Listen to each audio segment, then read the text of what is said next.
Chocolate is a superfood. Now we talk about goji, we talk about acai, we talk about kale. What happened to chocolate? The first recorded history of humans consuming chocolate, and this is recorded history, this isn't history, we know they were consuming it before this. Does anyone know who first was consuming chocolate according to records that we have?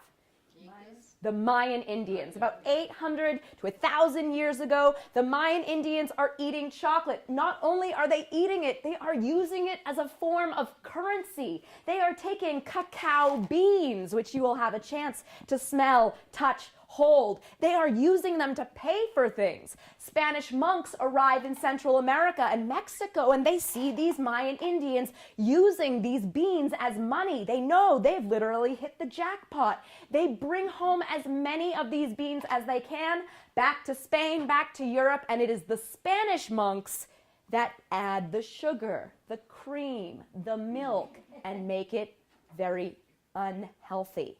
How are the Mayans eating it? They were combining it with maíz. Does anyone know what maíz means? Corn. They were boiling cacao nibs. They were grinding up the beans on pieces of stone like mortar and pestle. And then they take the nibs, which you'll also have a chance to see, and they are crushing those nibs and they're adding corn and they're boiling it together and it creates chocolate stew or porridge. Now what this is a very high fattening food. There's not a lot of added sugar. In fact, there's really no added sugar, but it is very high in fat because naturally the nibs are filled with cocoa butter, which is fat. And you and I, when we eat cocoa butter, we get a stomach ache because it's so fatty that our stomachs cannot properly digest it. But the Mayan Indians have a slightly different lifestyle than we have today.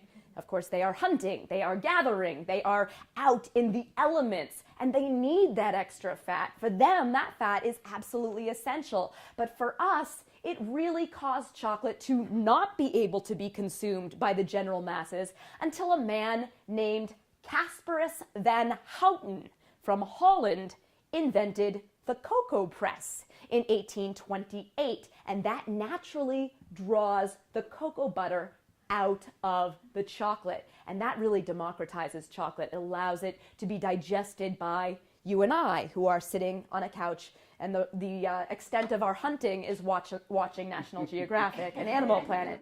So how do they take that pod off of the tree? Very carefully. Because if they cut too much of the growth node off of the tree will never produce another fruit in that spot ever again. And if they leave too much of that growth node on the tree, it will grow a fungus and it will never produce another pod ever again.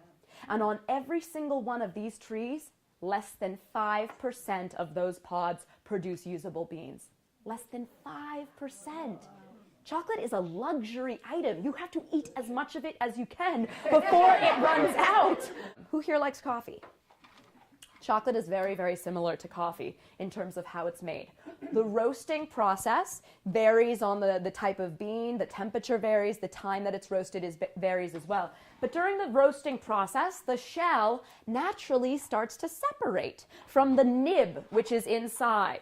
And so then, after they roast it, they crack the beans open and they take the nibs. So once again, smell and touch, do not eat.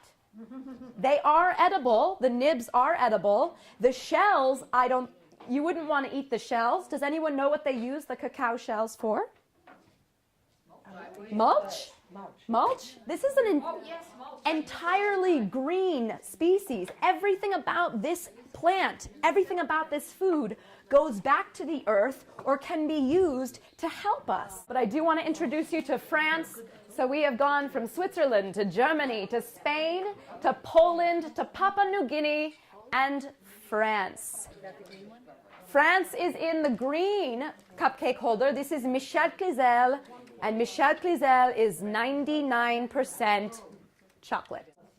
Well, ladies and gentlemen, I'd like to thank you so very much for joining me for Chocolate 101.